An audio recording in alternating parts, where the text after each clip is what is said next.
Parade de Folies Bergère was painted by Edouard Manet in 1882. It is an oil-on canvas act depicts one of Paris' most famous and notorious cabarets, the Folies Bergère.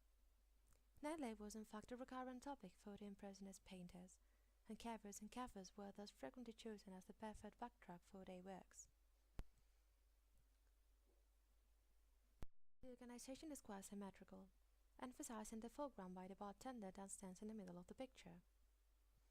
In the bottom left-hand corner, we can observe a group of wine and liquid bottles on the bar. A very similar group of bottles is located just in the opposite right-hand corner, close to a bowl full of oranges, which also stands close to a vase with flowers in it.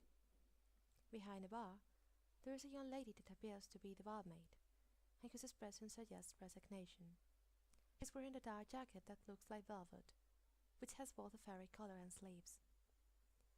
Her neckline is highlighted by a bunch of flowers and a big necklace that contrasts to the whiteness of her blouse. The background is composed by a mirror that Manet placed right behind the barmaid to show the entire bar and emphasize its atmosphere. The mirror shows the reflection of the barmaid, and thanks to that we realize she's actually talking to a client.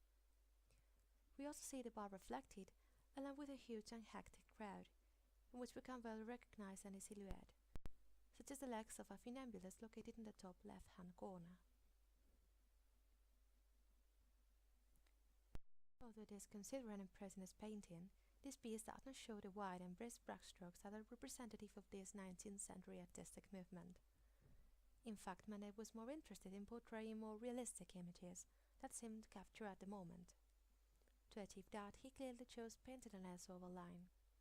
Moreover, the artist chose a small brushstroke to highlight the foreground, whereas in the background he used a wider brushstroke, slightly blended in order to underline the sense of illusion that conveys the mirror.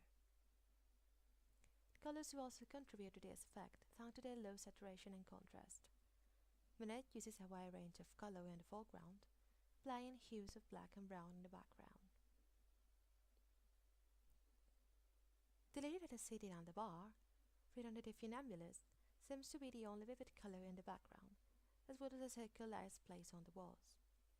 Light plays indeed an essential role in the picture, highlighting certain areas, such as the reflection created on the bottles, and most importantly in the surface of the bar, creating a sense of smoothness.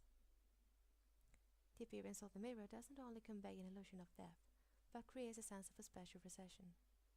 The crowd is thus painted in the background using perspective and scale.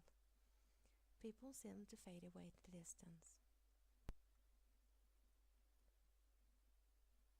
The composition is quite complex, as there are many elements that seem very chaotic at first. It is based on early photographies, not yet sharp, that were taking place at that moment in the late decades of the century. This was achieved by Manet by using cold colors and painterliness, combined to emphasize a canvas smoky atmosphere. On the other hand, the scene he portrays in the foreground is clearly inspiring still lifes, so common in the Spanish 17th century paintings. With all these elements, Manet depicted perfectly the noisy and leisurely mood of those cabarets.